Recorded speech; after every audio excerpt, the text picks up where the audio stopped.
Good evening. This evening, we will now call the meeting to order. This is our annual reorganization meeting in the Gettysburg Area School District Board of Directors. From a roll call, we have our holdover members doing roll call. Present, we have roll call members. Ryan Morris is on the line. We have Ms. Michelle Smyers, Mr. Kenny Hathinger, and Mr. Jeremy Davis. Will the recording secretary please note on the roll call, please? Thank you. So as we proceed, we now come to the election of the temporary president. From the holdover membership, we must elect a temporary president to whose term shall exist only for the president is elected later in the agenda. Nominations are now in order for the office of temporary president of this meeting. Do I hear any nominations? I'm nominating Jeremy Davis as temporary president. I'll second it. Do I hear any other nominations? All those in favor of the motion shall signify by saying aye. Aye. Aye. Aye. Thank you. So, Mr. Davis, you are now declared as the temporary president. So I will hand the ticket over to you. All right, I've received the certificates of election for all the re-elected, newly elected members of the board, and will now read the certificate of election. We, the County Board of Elections, hereby certify that after tabulating the votes cast at the municipal election held on November 2nd, 2023 in Adams County, Michael Dickerson, Tim Sigmund, Al Moyer, Alice Broadway, and Cynthia Ayers were duly elected to the office of Gettysburg Area School Director for a term of 4 years. Their certificates are signed and sealed by the Adams County Board of Elections, Randy File, Jim Martin, and Marty Qualley. On to the oath of office. The next order of business is to administer the oath of office to the re-elected and newly elected members of the board. Would those individuals please come forward to receive the oath to be administered by Notary Belinda Wallen?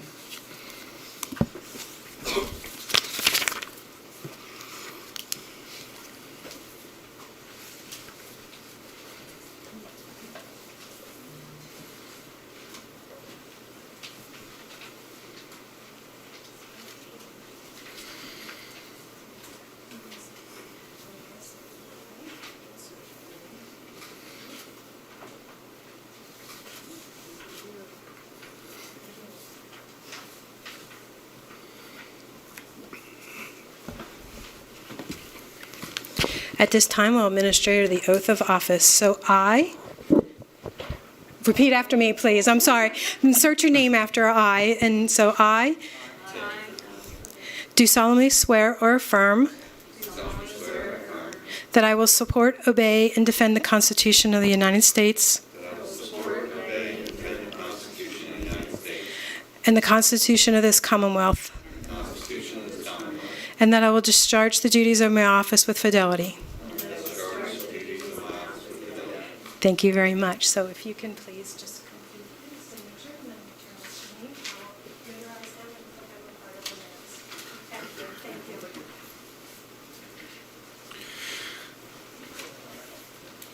Thank you. Thank you all and congratulations. You all may now take your place at the board table.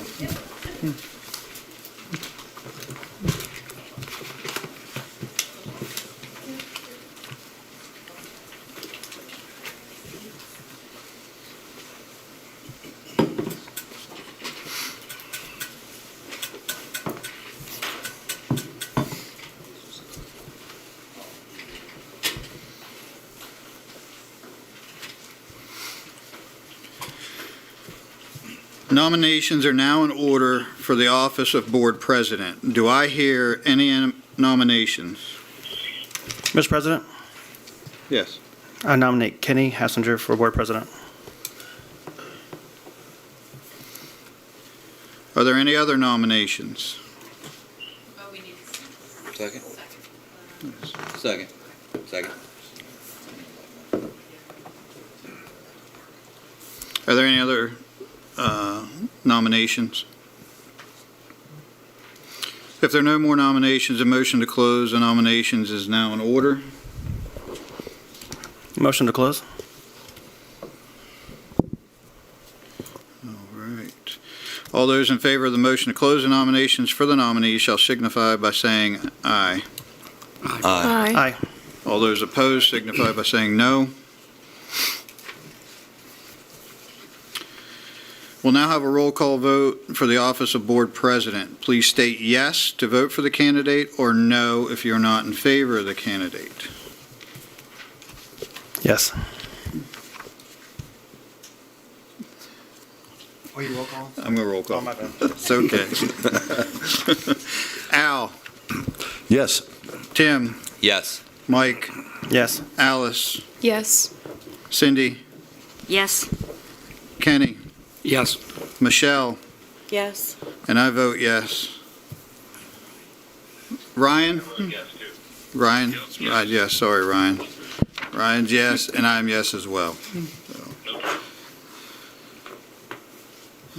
Let's see where we're at.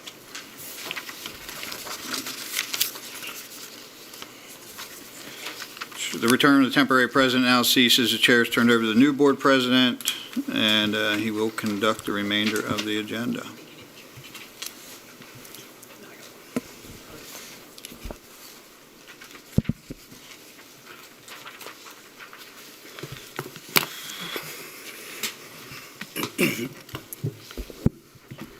Nominations are now in order for the office of Board Vice President. Do I hear any nominations? Mr. President, Tim? I'd like to nominate Mike Dickerson for Vice President. I'll second. Are there any additional nominations?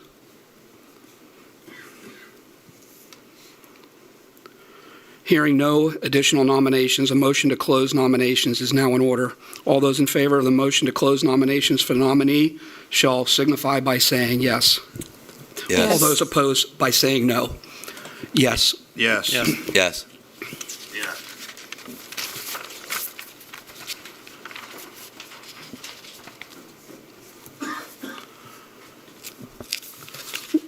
We'll now have roll call for the Board Vice President. Please state the name. There is only one, so it's yes or no. Yes in favor of Mr. Dickerson, no for if you are not in favor. Roll call. Alice? Yes. Jeremy? Yes. Tim? Yes. Al? Yes. Mike? Yes. Cindy? Michelle? Yes. Ryan? Yes. And I vote yes. Congratulations, Mike. That brings us to our next item, newspaper of record.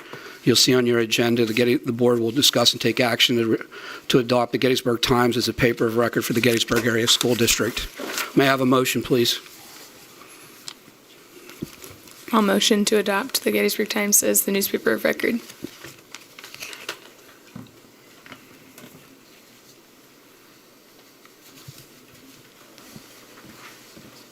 Second. I'll second that. Question on the floor.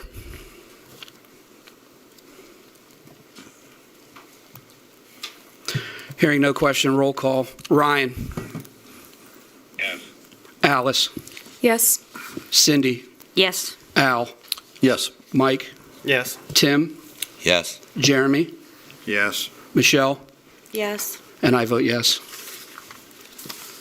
Next item is 8.1, our monthly meeting approval. May I have a motion? So moved. Second. Question? Hearing no question, roll call. Tim? Yes. Cindy? Michelle? Yes. Jeremy? Yes. Mike? Yes. Al? Yes. Alice? Yes. Ryan? Yes. And I vote yes. Number 9, state and federal laws, 9.1 agreement.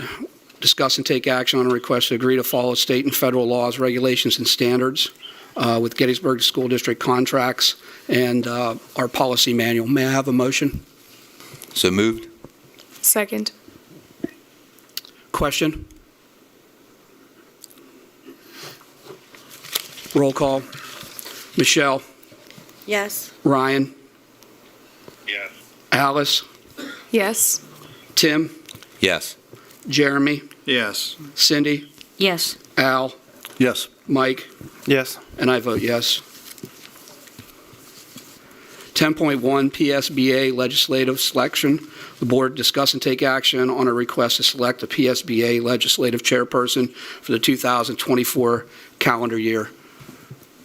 Do we have a nomination or a person of interest? Mr. President, Mike? I'd like to nominate Al Moyer. A second. Question? Roll call. Ryan? Yes.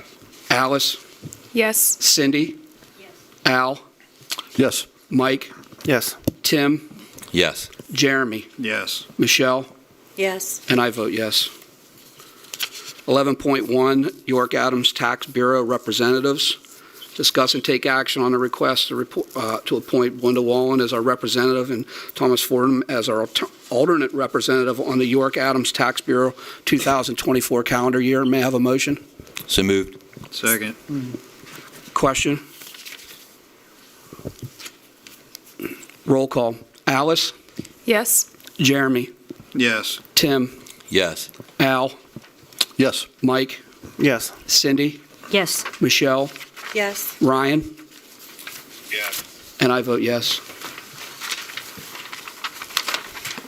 That will conclude the reorganization portion of our meeting. May I have a motion to adjourn? So moved. We'll take about 2 minutes, and we're going to go right into our regular scheduled meeting. We stand adjourned on our reorganization.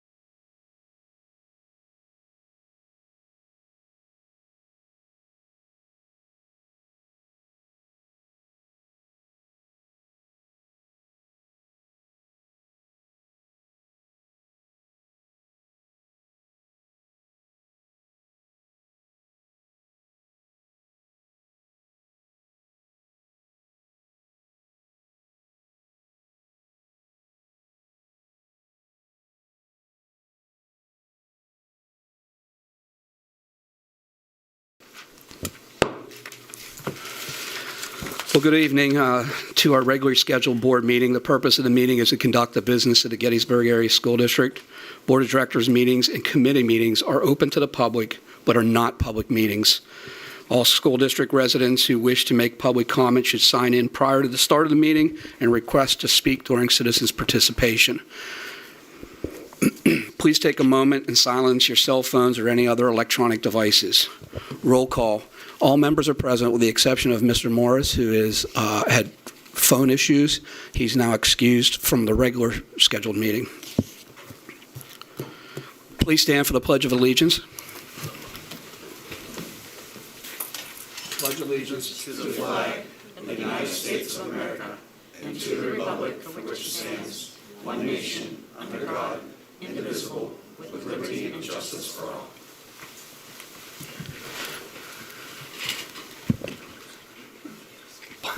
Dr. Perrin? Sure. From Human Resources, we had a couple of new admins start with us. So we're pleased to have Mr. Matthew Lobb, our new assistant principal at the middle school, who started with us today. We are thrilled to have him on board. And then we also will be having Mr. Robert Cody Godsey, our new athletic director, joining us on Monday, December 11th. So we are thrilled to have both of them joining us. Thanks, more. Citizens' participation, it's my understanding that we do not have anybody this evening, so that will move us to routine approvals. When you look at routine approvals, there's 5.1 through 5.7. Unless I hear different, I would like to make a motion. The motion on the floor is for 5.1 through 5.7 exclusively or inclusively. May I have a motion, please? Is it okay to make a remark or two about a couple of items that are on there? Yes, unless there's a specific item that you didn't want to, under questions, we can comment on each of the items then. I'll wait for the questions. So may I have a motion, please, 5.1 through 5.7? So moved. Second. question on the motion, 5-1 through 5-7. Al? Not a question, just a few remarks. Under the Agriculture Education Consolidation of Programs, I was happy to see there that we are really looking towards supervised ag experiences and cooperative experiences with the community. I don't know, Principal Lusk, if I'm sure you were intimately involved in some of those things. And it sounds like the occupational advisory group that helps us, our ag teachers there, were unanimous behind the consolidation effort. So kudos to you all for that. And then also in the course selection, I was very pleased to see that personal finance continues to be there, and that is a graduation requirement, unless I'm mistaken. And I just think in this day and age, when you look at a lot of the statistics with credit card debt and consumer decisions that need to be made, and some of the issues there with banking, investing, insurance, buying a car, leasing, and all those kind of things. And then also, not only with our regular course selection guide, which is a really nice variety for our students, there are a number of industry certifications as well. So Jeremy, kudos to the high school and to the course selection and all the things that are available to our kids at Gettysburg Area High School. And then finally, I just wanted to say also kudos on the advisory committee for the agriculture department, that Alex Hewitt is still a part of that advisory committee. So I was happy to see that. Thank you. Can I ask some questions? I'm sorry, my mic. Yes. So our course selection guide, I went through that and I saw something on there. Last meeting, we talked about this seal of biliteracy, and it was on there as an informational item. Was that something that we were going to vote on? No, it was just it was information. Okay, so is that costing us any money? And I don't want anybody to misunderstand me. I think it's great that we're biliteral. Like, I wish I could speak Spanish better than what I do. So I don't want anybody to misunderstand me, but is that actually ever going to cost us something? No, there's no increased cost for staffing or for programming. They just simply need to keep track of the students and their experiences. Okay, so it's just a record-keeping thing? Yeah. Okay, and then, so when I was looking through Just that- point of clarification, there's a small fee. I mean, you are correct, it doesn't cost anything. It's kind of like an AP test. Students can choose to take an AP class and pay for the test. So I think the exam that I spoke to when I explained, how you would achieve the seal, ballparking, $40 exam fee that the students would pay. So no cost for the school or the district. Okay, so when I was going through that book, it's 60 pages long. And honest to God, like, I've been visiting colleges with my kid. That course selection rivals some smaller colleges. And I think it's great. But I mean, we have some classes on there. Do we really get that many kids in film and studio production, video game design, monster stories? I mean, that was just a couple of them.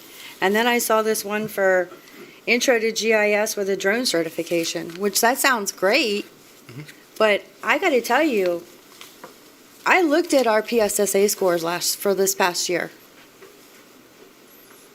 So our ninth graders right now, this year's ninth graders, 50.2% are at basic or below average in math. Those are the kids that I'm concerned about. Those are the numbers that I'm concerned about. So while these courses look great, what are we going to do about that 50% of kids who can't do math? Because I'm here to tell you what, if we didn't do the job the first 8 years, I don't see us picking up and getting better in the last 4 years that those kids are going to be here. And it really disappoints me because in 4 years from now, we're going to celebrate some 90-some% graduation rate, which sounds great, but these kids still can't do math. And that's a problem. And I want to know how we're going to fix that. those students would likely have different courses than the students taking the electives that you mentioned. Well, I understand that. But So- now we're not, I mean, now, everybody wants to talk about equity. Well, now I guess we're not being very equitable now, are we? If the kids can't do math, So I'd like to speak to something that was in the course selection guide that is noted on a few different courses. Of course, it's going to vary. Some of those are listed and say that they don't run every semester. So I know that there is some variety in that sense. That whole 60-page guide is not all up for one semester. But just like we have resources available to help learners on all aspects of the spectrum, I was going to say something like Dr. Perrin in the sense that I would imagine the teachers that have students who are struggling on that have a variety of different types of courses that they're then encouraged to and helped to sign up for. I know we are lucky that we have a lot of support in terms of teachers that give pull out instruction for students that need that as well on the special ed side of things. So I am also, like Dr. Moyer said, pretty excited about the variety of types of courses that are offered, and believe that the staff at the school can help students with picking the courses that fit their needs for sure.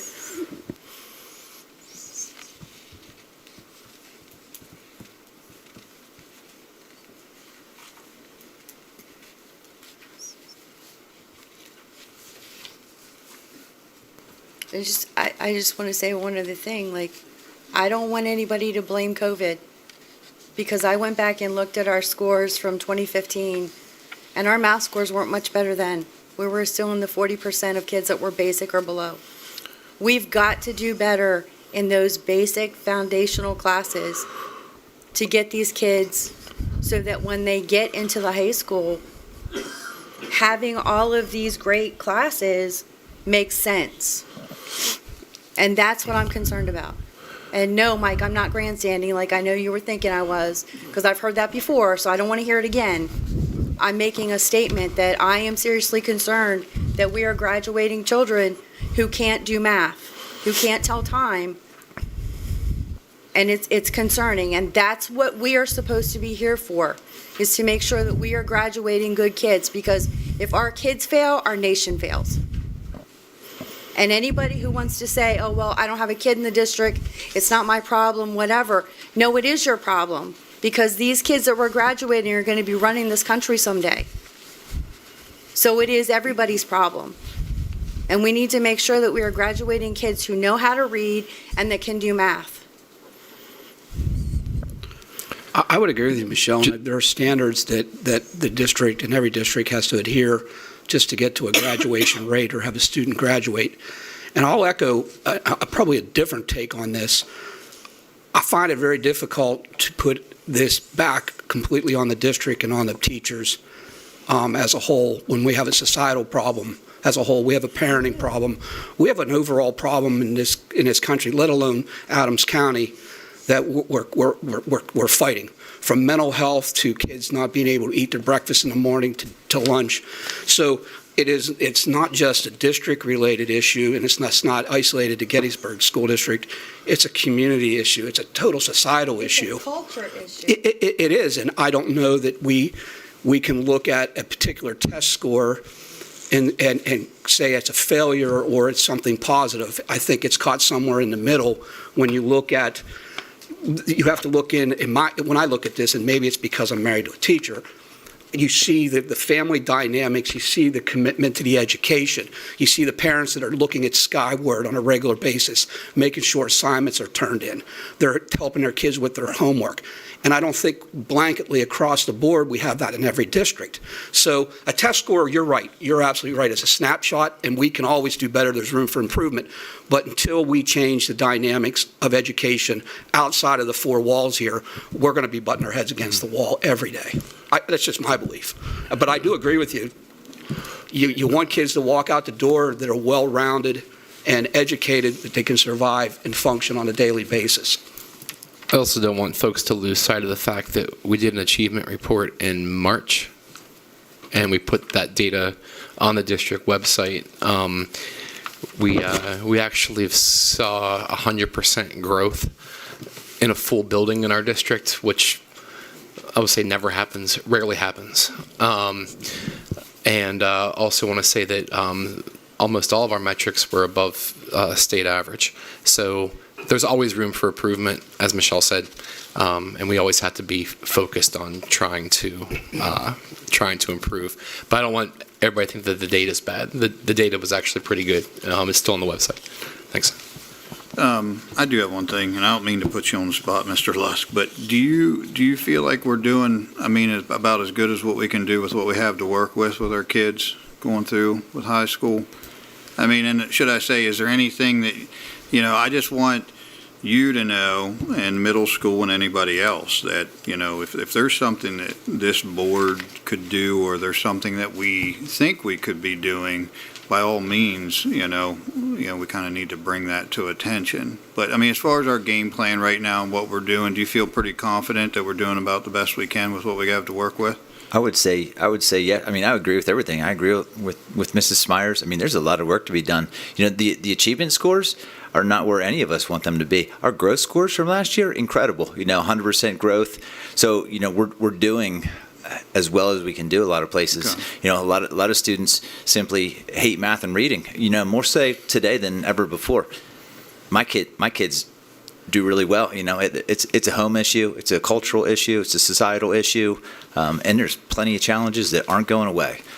There's a lot of work to do in the realm of achievement. I agree. More kids need to do better in math and reading. Absolutely true. I think we're growing them pretty well right now in all of our district buildings.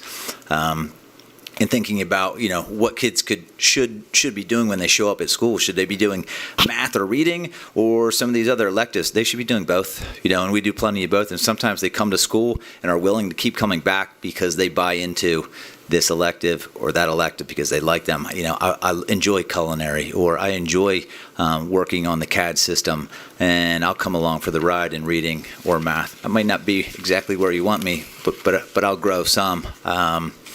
Never satisfied. A lot of work to do. So I don't disagree with that.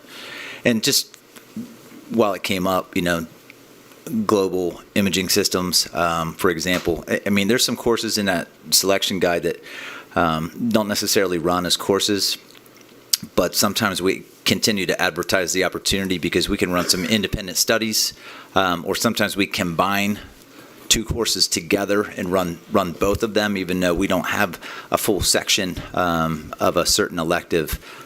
You can sometimes combine them together, and teachers can facilitate experiences that are unique and customized for students. And that's always it's always been one of the highlights of our building in our district. The opportunities, and people graduate from Gettysburg and just continue to thank us for what we offer them, and go on to do just incredible things.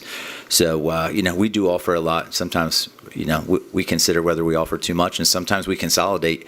But it's great to do what we do. And to answer your question, Mr. Davis, I think we're doing pretty well. And it's a challenge every day. Don't get me wrong. It's a challenge every day. It's an adventure. But it's one that we have a lot of people, fortunately, that are willing to keep participating in for the sake of kids in the future. But every day, we go back to work and battle because there's plenty of work to be done. Agreed. Mr. Luss, do we have a minimum number to be able to run a course at the high school that we've used for past practice or policy? We don't like to run anything less than 10. Right. I would just say some are at 30 and some are at 10. Yeah. But I'm just going to add. I think whether you're an adult or you're a kid, having choice, and a lot of choices, is motivational when you have ownership into making those choices. Secondly, I would just like to say that growth, when it comes to academic achievement, is an indicator that the staff is doing a pretty good job, rather than arbitrary cutoff scores that we used to have under No Child Left Behind.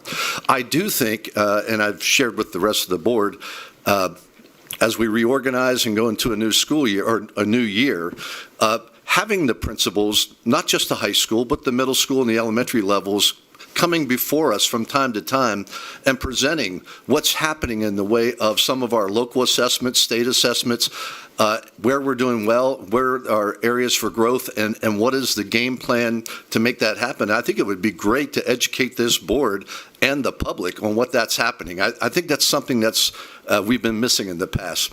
I'm not for long, drawn-out meetings, but I am for learning as much as I can so that we can make good decisions, as Jeremy said, to make sure that we are supporting you all in your efforts.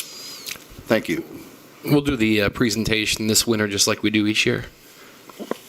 Yeah, and again, I'm not referring to one annual presentation. I'm referring to systematically from time to time, every few months or something like that, having something regarding a focus on academic achievement by our kids. And again, the good, the bad, and the ugly, and where we can support. Well, I think a number of you participated in our district improvement planning, and part of that plan is a data dashboard, which is a work in progress. You know, we've chosen one after a selection committee looked to find one that was best for us. You know, we've chosen one. You know, that's kind of new.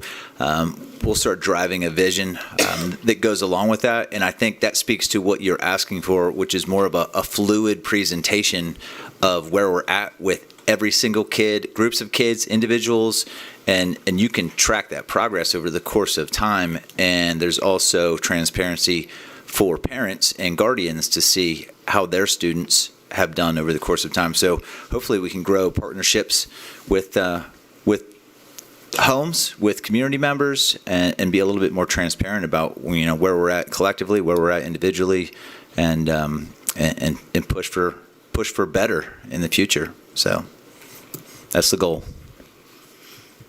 Thank you. I mean, in all honesty, we have principals here.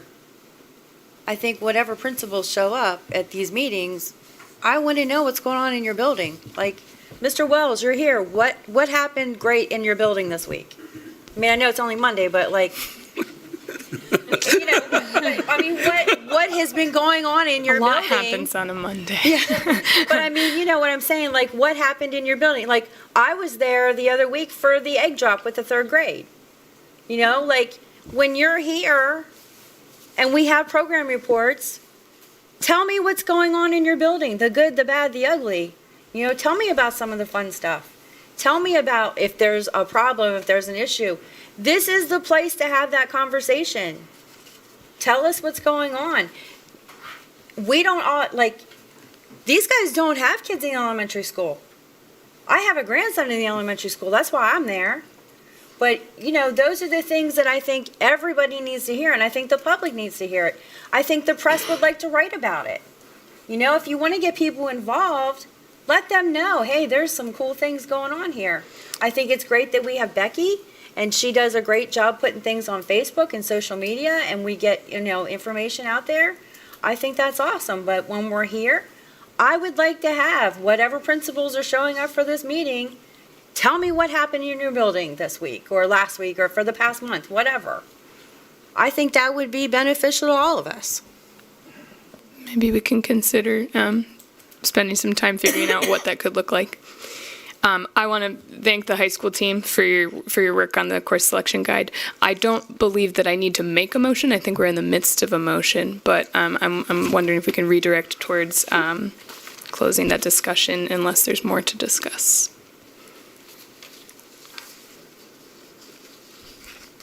If there's nothing additional, roll call. Alice. Yes. Jeremy. Yes. Tim. Yes. Al. Yes. Mike. Yes. Cindy. Michelle. Yes? And I vote yes. That moves us to the board action items. The first action item is 6.1. It's the Act 1 resolution. May I have a motion? So moved. Second. For the public, that is, the motion is, the budget resolution is the number to not exceed 6.2 as you go through the budget process. Question on the motion. How do we end up with 6.2? Belinda? That is our adjusted index. We're given a baseline index by Pennsylvania Department of Education, and then according to specific market value numbers and aid ratios, we're adjusted upwards. So Jeremy, in short, somebody else outside of a taxpayer here has been gracious enough to tell the board that if we wanted to, we can go up to 6.2, and please do not take this out of context and say that's what we're discussing, because that's not what we're doing here. But that would be the threshold that we would be, that we're capped at. So again, somebody else is telling us how to spend our money. And Mr. Davis, so the Act 1 timeline says you either adopt a resolution not to exceed or you provide a preliminary budget with showing if there is intent or consideration to go above. Our board has historically not gone above the index, so it just allows us additional time to prepare the budget and present to you. Any additional questions on the motion?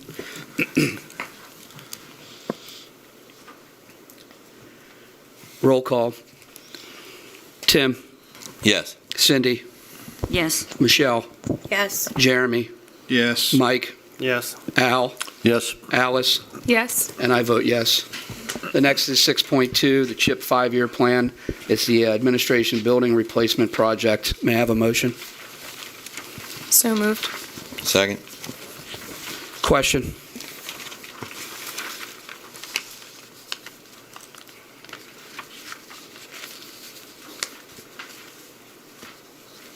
I have a question. Yes. Am I to understand that that we're voting on awarding? Sorry, thank you.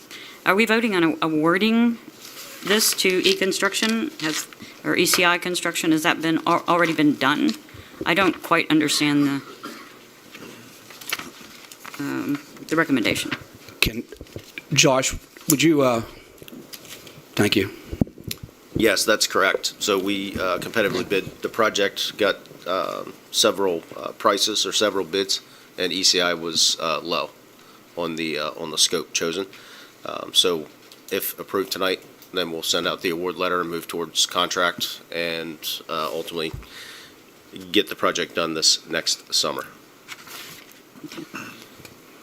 And Cindy and Alice, this is one of those unfortunate circumstances whenever you weren't part of building and finance and weren't a part of board discussions, leading up to this, that you're unfortunately put in a position where you don't have the ability to have the knowledge that the board has had and worked through with the bidding process, with the project and the 5-year plan. So on behalf of the board, I apologize for that, but there's no way I can change how that goes. That's okay. I There understand. were documents to read. Got you. Are any additional questions? Hearing none, roll call. Michelle? Yes. Alice? Yes. Tim? Yes. Jeremy? Yes. Cindy? Yes. Al? Yes. Mike? Yes. And I vote yes. Next item, 6.3, again, a 5-year plan, Kubota multi-implement tractor. Discuss and take action on a recommendation to purchase a particular piece of equipment. May I have a motion? So moved. Second. Question? Yes, forgive me for being obtuse. Nope. Sorry, thank you. I'm used to different mics, I apologize. Having been in the federal government for 40-some years, I understand how sometimes this works, where the federal government spends money because it's there and available, and I'm wondering, they replace computers yearly whether or not they need it, for instance. I'm wondering if this has already been discussed. I understand the need for one of these tractors. Do we already have one? Is it working? Yes, it's part of the, we do capital planning across 5 years, so we're always looking out 5 years. So this has been part of the 5-year plan and is replacing one that's about to give up or has started to give up. Okay, Yeah. thank you. Any additional question? Hearing none. Alice? Yes. Jeremy? Yes. Tim? Yes. Al? Yes. Mike? Yes. Cindy, Yes. Michelle, Yes. and I vote yes. 6.4, Policy 830, Security of Computerized Personal Information and Breach Notification. May I have a motion? So moved. Second. Question? Hearing none. Roll call. Alice? Yes. Cindy? Yes. Al? Yes. Mike? Yes. Tim? Yes. Jeremy? Yes. Michelle? Yes. And I vote yes. Next, 6.5, Policy 830.1, Data Governance and Storage and Security. May I have a motion? So moved. Second. Question? Roll call. Michelle? Yes. Alice? Yes. Tim? Yes. Jeremy? Yes. Cindy? Yes. Al? Yes. Mike? Yes. And I vote yes. That concludes our action items. On to the informational items. The 7.1 revised budget timeline. Belinda, I don't know if people have questions or if you have a short. Just a real Comments? quick summary, comments. The two things that are changing on the revision on the timeline is the approval this evening of the Act 1 index, and then, of course, the timeline for when our auditors will present to the school board in January. Are there any questions related to this informational item?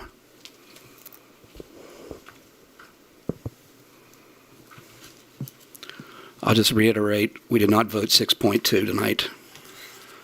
7.2, informational item, job description, central registration secretary. Are there any questions? Is this a new position or is this a?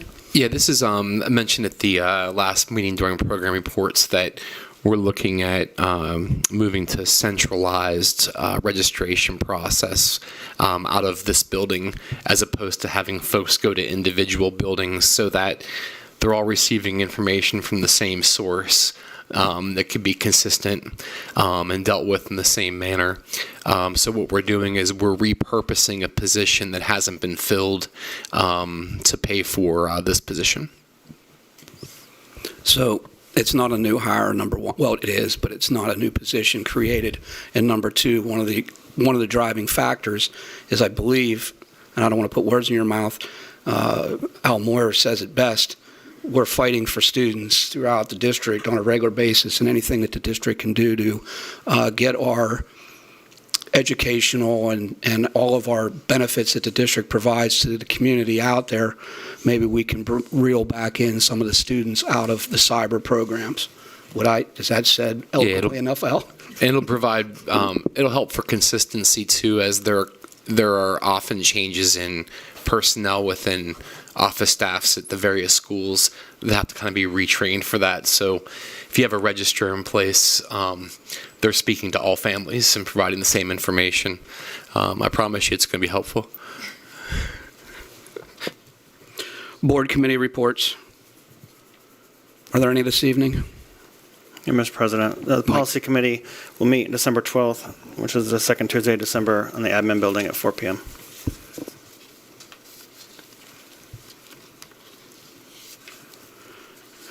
Program reports. Any? As this is the only meeting in December, just wanted to point out that there are 2 half-days in December. December 8th is an early release for professional development, and December 21st is an early release. It's the last school day before the winter break. So those are both 11 a.m. for secondary, noon for elementary, as we have done. And then we have winter break and start back here on Tuesday, January 2nd, but have the break first. Enjoy it. Are there any questions?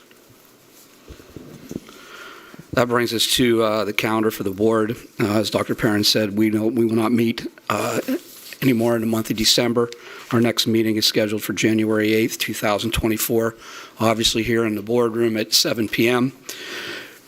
For public notice, the board's going to hold executive session immediately following this meeting. So outside of pictures, we're going to stay right here for executive session, and it's related to a legal and a personnel matter.